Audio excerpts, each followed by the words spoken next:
सभी डीएलएड साथियों को नमस्कार। आप सभी का स्वागत है मेरे चैनल पर। और गाइज, आज के इस वीडियो में हम डिस्कस करने वाले हैं UP DElEd third semester subject computer. और ये जो आपका पेपर होता है, 8वां पेपर होता है, 25 नंबर का होता है, जिसमें से आपको 12 नंबर लाना अनिवार्य होता है। ठीक है।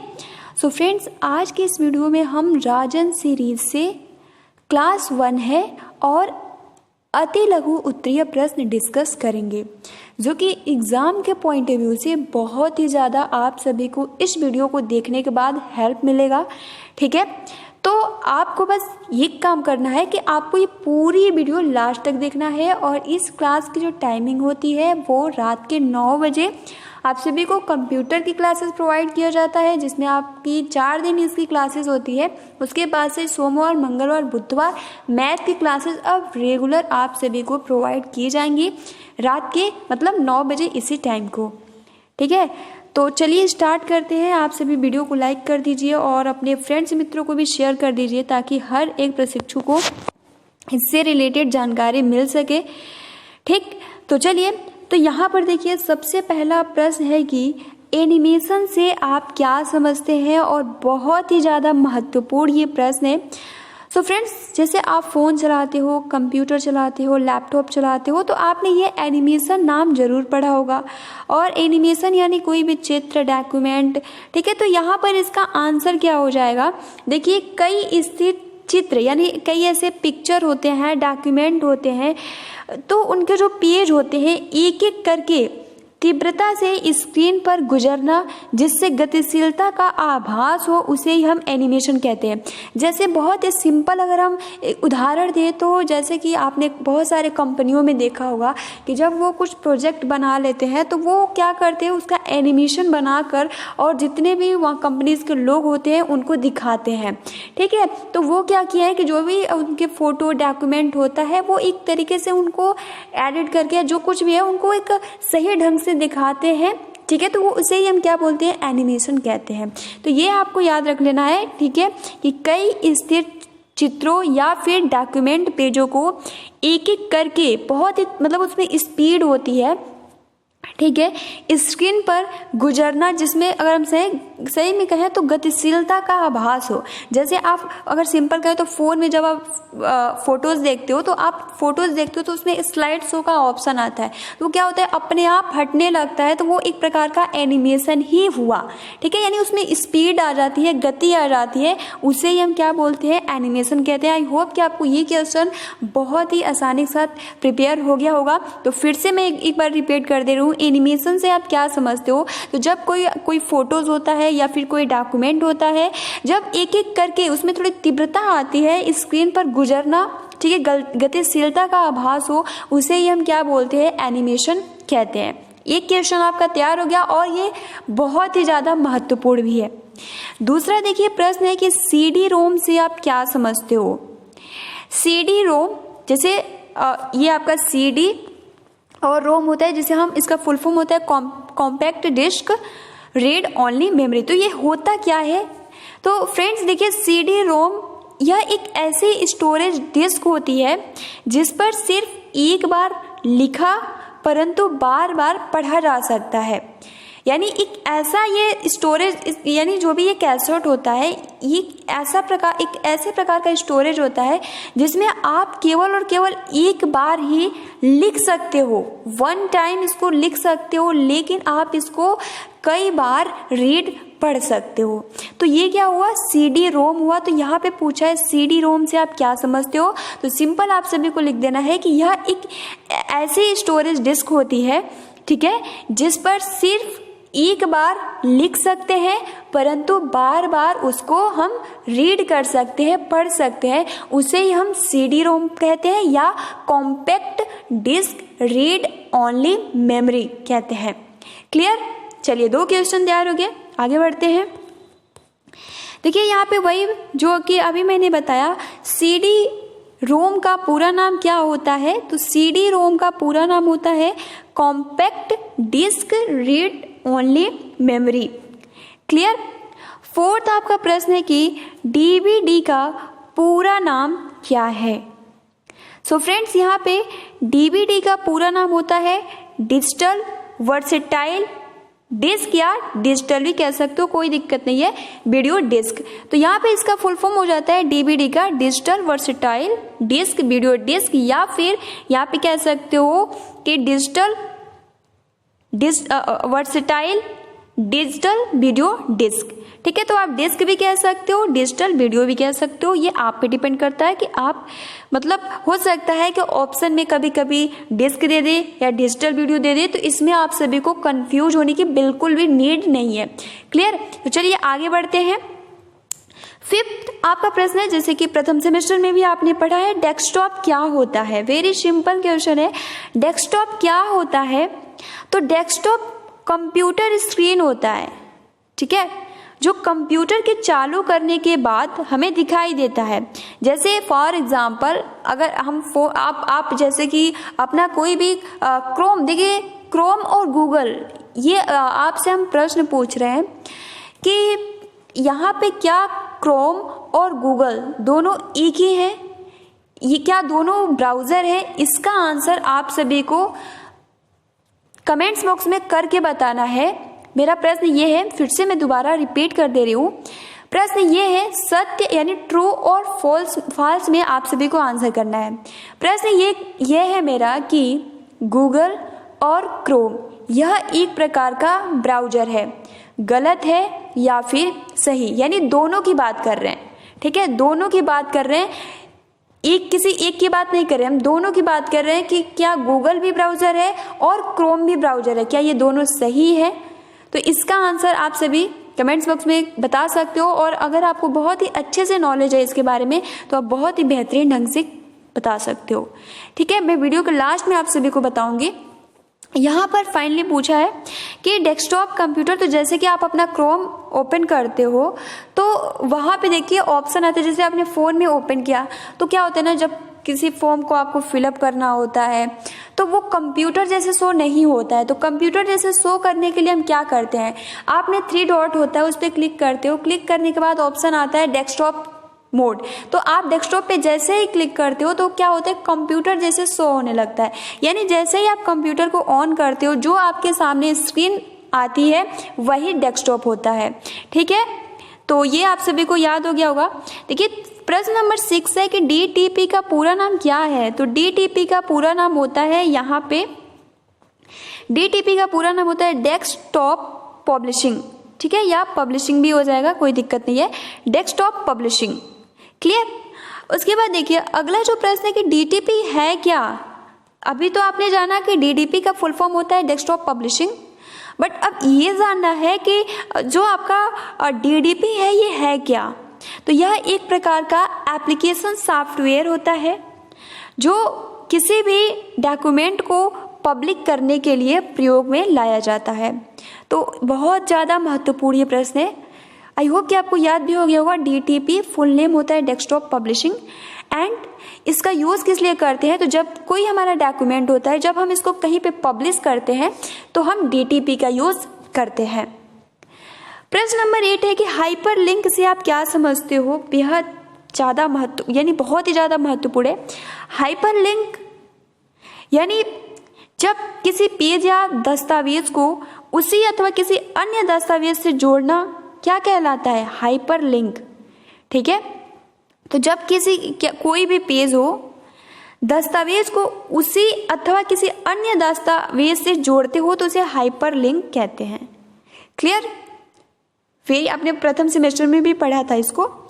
इंटरनेट पर भेजे जाने वाले अपशब्द को हम क्या कहते हैं। सो फ्रेंड्स, ये बहुत ज़्यादा महत्वपूर्ण है। इंटरनेट पर भेजे जाने वाले अपशब्द को हम क्या कहते हैं, तो फ्लेम कहते हैं। MTML का पूरा नाम क्या है। सो फ्रेंड्स देखिए, यहाँ पर MTL नहीं रहेगा, यहाँ पे रहेगा HTML। ठीक है, यहाँ पे थोड़ा प्रिंट मिस्टेक हुआ है तो आप इसको सही कर लीजिएगा। यहाँ पे पूछा है HTML का पूरा नाम क्या है। तो HTML का पूरा नाम होता है हाइपर टेक्स्ट मार्कअप लैंग्वेज। बहुत ही ज़्यादा महत्वपूर्ण ये प्रश्न है। ठीक है, और यहीं पे हम बता दें HTTP का फुल फॉर्म क्या होता है। तो ऐसा भी होता है ना कि यहाँ पे HTTP का पूरा ना पूछकर लास्ट पूछेगा TP का फुल फॉर्म क्या है, तो ये आपको याद रखना है।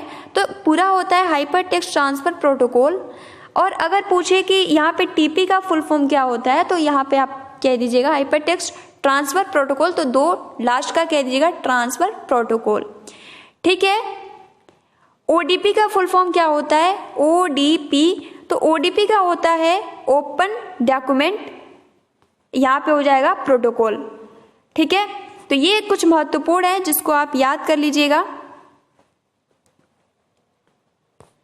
अब देखिए ISP का पूरा नाम क्या है? तो ISP का पूरा नाम होता है इंटरनेट सर्विस प्रोवाइडर। बहुत ही ज़्यादा महत्वपूर्ण है, इंटरनेट सर्विस प्रोवाइडर इसका हो जाएगा ISP का पूरा नाम। अब यहाँ पे ये है ISP, तो आप जान गए क्या ISP होता है, इंटरनेट सर्विस प्रोवाइडर।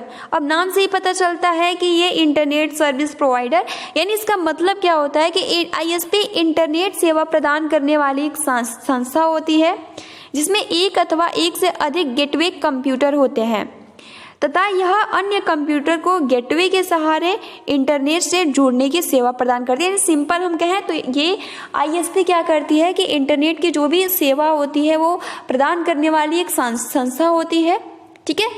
और देखिए फ्रेंड्स, आप सभी से एक और प्रश्न है कि जो ब्लूटूथ है, ठीक है, वो किस प्रकार के नेटवर्क में आता है? जैसे लैन होता है, पैन होता है, वैन होता है। तो जो आपका ब्लूटूथ होता है वो किस नेटवर्क में आता है? देखिए लैन का मतलब होता है लोकल एरिया नेटवर्क, वैन का मतलब होता है वर्ल्ड एरिया नेटवर्क, और पैन का मतलब क्या होता है? तो पर्सनल एरिया नेटवर्क। तो इसका आंसर आप सभी को कमेंट्स बॉक्स में करना है। क्लियर? और बहुत ही ज़्यादा महत्वपूर्ण ये प्रश्न है, जो ब्लूटूथ है ये किस नेटवर्क में आता है। ठीक है गाइस, तो इसलिए मैं बीच बीच में कुछ क्वेश्चनिंग भी कर ले रही हूँ ताकि आप सभी को मतलब हो सकता है कि जो मैं पूछ रही हूँ वो एग्ज़ाम में दे दे, तो बहुत ही ज़्यादा हेल्प मिलेगा। फिलहाल यहाँ पे ISP आप समझ गए होंगे कि यह एक इंटरनेट सेवा प्रदान करने वाली संस्था होती है। ठीक है। अब देखिए यहाँ पे 13 प्रश्न है कि कीबोर्ड पर बटन दबाने की प्रक्रिया को हम क्या कहते हैं? तो देखिए कीबोर्ड पर बटन दबाने की जो भी प्रोसेस होता है उसको हम की स्ट्रोक बोलते हैं। बहुत ही ज़्यादा इम्पोर्टेंट है। क्लियर? यहाँ पे कीबोर्ड पर बटन दबाने की प्रक्रिया को हम क्या बोलते हैं? तो की स्ट्रोक बोलते हैं। क्लियर? अब नेक्स्ट 14 प्रश्न है कि किसी कंप्यूटर पर कार्य स्टार्ट करने के लिए प्रोग्राम में जाने की प्रक्रिया क्या कहलाती है? यानी आपका कंप्यूटर है, आप कोई वर्क स्टार्ट करने जा रहे हो और उस वर्क के लिए यानी आप जो जिस भी प्रोग्राम में जा रहे हो, तो जब वो प्रोग्राम स्टार्ट होती है तो उस प्रोसेस को हम क्या बोलते हैं? सिंपल यही ये कह रहा है। तो किसी कंप्यूटर पर कार्य प्रारंभ करने के लिए प्रोग्राम में जाने की प्रक्रिया को हम लॉगिन कहते हैं या लॉगिन कहलाती है। जैसे आपने अपना जीमेल अकाउंट ओपन किया, मतलब आपको क्या करना है? किसी को मेल करना है। तो मेल करने से पहले आपको क्या करना होगा? यहाँ पर अगर आपने पहले से ही ईमेल बनाया है तो सबसे पहले तो उसको लॉगिन करना होगा, तभी तो आप वर्क करेंगे। बिना लॉगिन किए कुछ भी नहीं हो सकता है। अगर आप व्हाट्सएप भी चलाते हो तो आपको सबसे पहले तो आपको अपना जो भी नंबर होता है उसको लॉगिन करना होता है। ठीक है, अगर आपने पहले ही मतलब अदर नंबर से बनाया तो आप लॉगिन करके सिंपली आप अपने व्हाट्सएप से जुड़ सकते हो। वो चाहे कुछ भी हो, ट्विटर हो तो ट्विटर का भी आईडी होता है तो लॉगिन करना पड़ता है, यूट्यूब हो तो यूट्यूब का भी जीमेल डाल के लॉगिन करना पड़ता है। तो सिंपल यहाँ पे यही प्रश्न पूछा है कि जब कंप्यूटर पर आप कार्य स्टार्ट करते हो और कार्य स्टार्ट करने से पहले जो भी प्रक्रिया होती है उसको हम क्या बोलते हैं? तो वो सबसे पहले हम लॉगिन करते हैं, यानी वो उस प्रोसेस को हम लॉगिन कहते हैं। क्लियर? देखिए 15 आपका प्रश्न है कि किसी कंप्यूटर पर कार्य समाप्त करने के लिए प्रोग्राम से बाहर आने की प्रक्रिया क्या कहलाती है? तो यहाँ पे हो जाएगा, क्योंकि जब हम कंप्यूटर पे काम करने जाते हैं, जब प्रारंभ होता है तो उसको हम लॉगिन बोलते हैं, और जब हमारा कंप्यूटर पर कार्य समाप्त हो जाता है तो उसको हम लॉगिन ऑफ बोलते हैं। अब देखिए फ्रेंड्स, आप सभी से एक मेरा सवाल है कि जैसे ये पेज है, ठीक है, आप कंप्यूटर चलाते होंगे, हो सकता है नहीं भी चलाते होंगे, बट नॉर्मली क्वेश्चन है कि यहाँ पर जब हम ये पेज को कंप्यूटर में या किसी भी, जब हम पेज को नीचे करना चाहते हैं तो इसके लिए हमें क्या कंट्रोल प्लस डाउन का यूज करना होगा या कंट्रोल प्लस अप का यूज करना होगा? इसका आंसर आप सभी को कमेंट्स बॉक्स में करना है। यानी यहाँ पर अगर हम नीचे की तरफ इस तरीके से कर रहे हैं तो यहाँ पे हम क्या कंट्रोल प्लस अप करेंगे या कंट्रोल प्लस डाउन करेंगे? इसका आंसर आप सभी को कमेंट्स बॉक्स में करना है। फाइनली चलिए अब नेक्स्ट क्वेश्चन देखिए। 16 प्रश्न है कि वह मेमोरी जिसमें संग्रहित डेटा पावर सप्लाई बंद किए जाने पर भी बना रहता है क्या कहते हैं? सो फ्रेंड्स देखिए, ये बहुत ही ज़्यादा महत्वपूर्ण ये प्रश्न है। वह मेमोरी जिसमें संग्रहित डेटा पावर सप्लाई के बाद भी वो नष्ट नहीं होता है, बना रहता है, उसको हम बोलते हैं नॉन वोलेटाइल मेमोरी। बहुत ज़्यादा महत्वपूर्ण है, जैसे आपने रोम रैम पढ़ा ना, उसी का उदाहरण है ये। 17 प्रश्न है कि पेन ड्राइव क्या होता है? तो पेन ड्राइव जैसे कि हर किसी के पास होता है। पेन ड्राइव में क्या होता है कि जो भी आपका डाटा होता है हम बहुत ही आसानी के साथ उसमें स्टोरेज कर सकते हैं, और सबसे अच्छी बात यह है कि आप उसको आसानी से कहीं भी ले जा सकते हो। जैसे पहले क्या था ना कि पहले मान लीजिए आप मूवी देखते थे तो उस टाइम आपको कैसेट का यूज़ करना बट अब देखो पेन ड्राइव में आप कोई भी मूवी आसानी के साथ रख सकते हो, और इतना वो छोटा होता है, मतलब बहुत ही ज़्यादा आसानी के साथ आप उसको कहीं ले जा सकते हो। तो यहाँ पर देखिए पेन ड्राइव क्या होता है, यह एक प्रकार का इलेक्ट्रॉनिक मेमोरी डिवाइस होता है, ठीक है, जिसे कंप्यूटर के USB से जोड़कर इसका उपयोग किया जा सकता है। तो ये होता है पेन ड्राइव, ठीक है। अब पेन ड्राइव टीवी में भी इसका यूज हो जाता है, कंप्यूटर में भी, लैपटॉप में भी। तो USB के माध्यम से पेन ड्राइव को जोड़कर जो भी आपका स्टोरेज डाटा आपने स्टोर किया बहुत ही आसानी के साथ उसको देख सकते हो, जान सकते हो। क्लियर? 18 आपका प्रश्न है कि प्रोटोकॉल से आप क्या समझते हो? वेरी वेरी महत्वपूर्ण ये प्रश्न है। प्रोटोकॉल से आप क्या समझते हो? देन यहाँ पे इसका आंसर हो जाएगा कि नियमों का वह समूह जो दो कंप्यूटरों के बीच डेटा संचारण में सहायक होता है उसे हम प्रोटोकॉल कहते हैं। वेरी वेरी इंपॉर्टेंट है। प्रोटोकॉल क्या होता है कि जब दो कंप्यूटर में जो भी डाटा का ट्रांसफर होता है या संचारण होता है, ठीक है, इसमें क्या करता है, ये जो भी होता है ये हेल्प करता है, उसी को हम क्या बोलते हैं? प्रोटोकॉल। तो सिंपल आप सभी को ये पता होना चाहिए कि यानी नियमों का वह समूह जो दो कंप्यूटरों के बीच डेटा संचारण में सहायक होता है उसे ही हम प्रोटोकॉल कहते हैं। प्रिंटर द्वारा कागज पर हार्ड कॉपी प्राप्त करना क्या कहलाता है? तो फ्रेंड्स प्रिंट आउट, जैसे कि बहुत ज़्यादा सिंपल, अभी अगर हम बात करें, आप कहीं भी जाते हो कोई भी फॉर्म भरने के लिए या कोई भी अगर डॉक्यूमेंट लगता है तो लोग क्या बोलते हैं? इसका प्रिंट आउट निकलवाओ। क्या बोलते हैं? प्रिंट आउट निकलवाओ। तो यही है कि जब प्रिंटर द्वारा कागज पर हार्ड कॉपी प्राप्त करना क्या कहलाता है? तो प्रिंट आउट। सिंपल। 20 आपका प्रश्न है कि टेलीफोन लाइन के सहारे डेटा संचारण की व्यवस्था क्या कहलाती है? तो यानी जब टेलीफोन के माध्यम से आप जो भी डेटा को संचारण करते हो उस व्यवस्था, यानी आप टेलीफोन के माध्यम से कर रहे हो तो उसे हम टेली कम्युनिकेशन बोलते हैं। यूपीएस का पूरा नाम क्या है? तो यूपीएस का पूरा नाम होता है, यहाँ पे देखिए बहुत ही ज्यादा महत्वपूर्ण ये प्रश्न है, यहाँ पे हो जाएगा यूनिट्रप्टेड पावर सप्लाई, ठीक है, यूनिट्रप्टेड पावर सप्लाई। तो ये स्पेलिंग्स पे भी आप फोकस कीजिएगा। देखिए यूनिट्रप्टेड पावर सप्लाई इसका आंसर हो जाएगा। वायरस क्या होता है? तो वायरस एक छोटा अवैध प्रोग्राम होता है जिसे एक्टिव करने पर वह कंप्यूटर सॉफ्टवेयर तथा सूचनाओं पर बुरा प्रभाव डालता है। तो इसको बहुत ज़्यादा अगर हम कहें तो टफ नहीं है, आसानी से आप इसको कर सकते हो। वायरस एक छोटा अवैध प्रोग्राम होता है, यानी वैध नहीं होता, अवैध होता है, ठीक है, जिसे एक्टिव करने पर वह कंप्यूटर सॉफ्टवेयर तथा सूचनाओं पर क्या करता है? बुरा इफेक्ट डालता है। वेब पेज किसे कहते हैं? तो वर्ल्ड वाइड वेब पर उपस्थित प्रत्येक पृष्ठ को वेब पेज कहते हैं। ठीक है, वर्ल्ड वाइड वेब यानी www। तो यहाँ पे वर्ल्ड वाइड वेब पे जितने भी पेज होते हैं उसे हम वेब पेज कहते हैं। बहुत ज़्यादा महत्वपूर्ण है।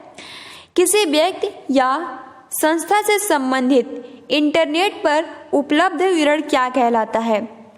तो किसी व्यक्ति या संस्था से संबंधित इंटरनेट पर उपलब्ध विवरण क्या कहलाता है? तो वेबसाइट कहलाता है। क्या कहलाता है? वेबसाइट। बहुत ज़्यादा महत्वपूर्ण प्रश्न है।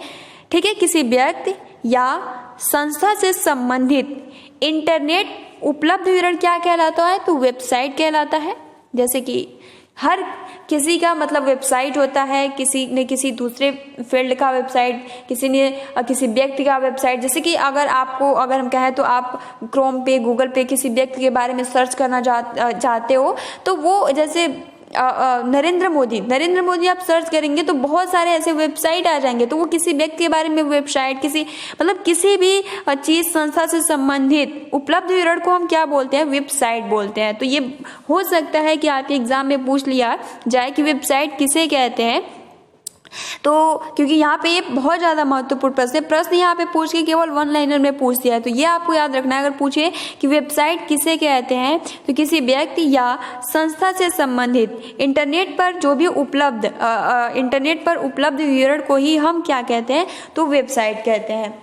ठीक है फ्रेंड्स, तो मुझे नहीं लगता है बहुत ज़्यादा टफ ये प्रश्न है और आप आसानी के साथ इसको समझ गए होंगे। मैंने बहुत ही आसान शब्दों में अभी आप सभी को बताया।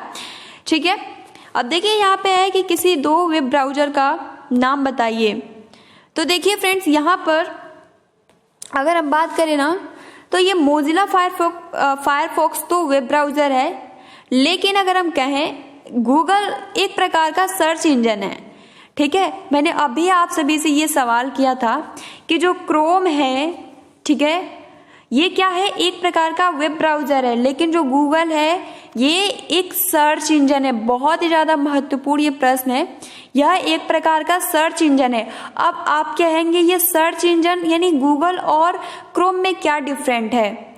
सो फ्रेंड्स देखिए, सबसे पहले मैं आप सभी को बताऊं, जैसे आप गूगल ओपन करते हो, गूगल ओपन करने के बाद क्या होता है कि आप किसी भी कंप्यूटर के बारे में आपको नॉलेज प्राप्त करनी है, तो आप वहाँ पे लिखते हो कंप्यूटर। अब वो क्या करता है, गूगल क्या होता है कि आपको बहुत सारे ऐसे वेबसाइट प्रदान कर देता है। अब आप पे डिपेंड करता है कि आप उसमें कौन सा आपको फेवरेट लगा, आप उस पर क्लिक करने के बाद जो पेज ओपन होता है उसे हम वेब पेज बोलते हैं। अब जैसे कि ऐसा बहुत सारे ब्राउज़र हैं, ठीक है, जैसे क्रोम हो गया, तो जब आप किसी एक टॉपिक ऐसा होता है, जैसे अगर आप डेस्कटॉप पे कर लेते हो, तो अगर आप किसी एक टॉपिक पे सर्च करते हो तो वो सीधे डायरेक्ट उसी पेज पर लेकर जाता है, उसे हम ब्राउज़र कहते हैं। तो सर्च इंजन और ब्राउज़र में क्या डिफरेंट है ये आपको मालूम होना चाहिए। तो देखिए, मैं फिर से आप सभी को बता देती हूँ, सर्च इंजन क्या होता है। तो सर्च इंजन यानी अगर किसी भी टॉपिक के बारे में आप सर्च कर रहे हो, तो सर्च इंजन क्या करता है कि बहुत सारे ऐसे टॉपिक दे देता है। अब यूजर पे डिपेंड करता है कि कौन सा वो टॉपिक यानी जो भी उसको अच्छा लगे वो क्लिक करके और उस वेब पेज पर जाता है, यानी डायरेक्टली सर्च इंजन पर आप सभी को प्रोवाइड नहीं किया जाता है। और वेब ब्राउज़र क्या होता है, अब ब्राउज़र पे क्या करेंगे, कोई भी एक प्रकार का आप सर्च करेंगे तो वो डायरेक्ट उसी पेज पर ले जाकर आपको बताएगा, तो वो एक प्रकार का ब्राउज़र होता है।